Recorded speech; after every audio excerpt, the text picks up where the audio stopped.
গণ অধিকার পরিষদের সাধারণ সম্পাদক জনাব মোহাম্মদ রাশেদ খান তিনি বাংলাদেশ জাতীয়তাবাদী দলে যোগ দিচ্ছেন এবং বাংলাদেশ জাতীয়তাবাদী দল সিদ্ধান্ত নিয়েছে যে ঝিনাইদহ 4 আসন, যেটা ঝিনাইদহ সদর এবং কালীগঞ্জ থানা নিয়ে, এই আসনে মোহাম্মদ রাশেদ খানকে ধানের শীষ প্রতীকে নির্বাচন করার জন্য মনোনয়ন দেওয়া হচ্ছে, জন্য তাকে বিজয়ী করার জন্য সর্বশক্তি দিয়ে কাজ করার জন্য। আসসালামু আলাইকুম।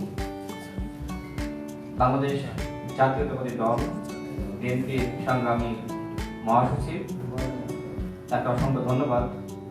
আমি মোহাম্মদ রাশেদ খান 2018 সালের কোটা সংস্কার আন্দোলন থেকে আপনাদের সাথেই ছিলাম। কিভাবে রাজপথে সংগ্রাম করেছি আপনারা সবাই জানেন, সাংবাদিক ভাইয়েরা।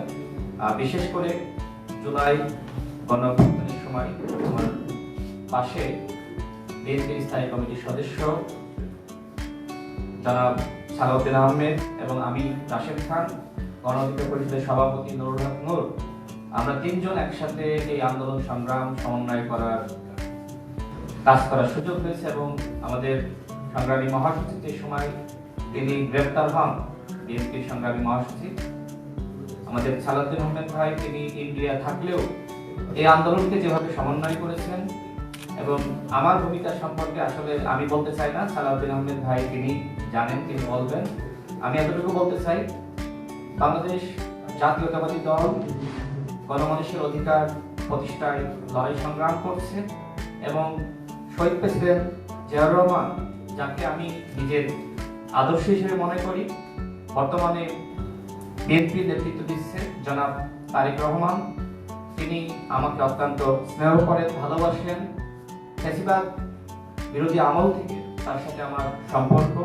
আমি মনে করি নতুন বাংলাদেশ গঠনে তার নেতৃত্ব দেশ এবং জনগণের জন্য অত্যন্ত প্রয়োজন।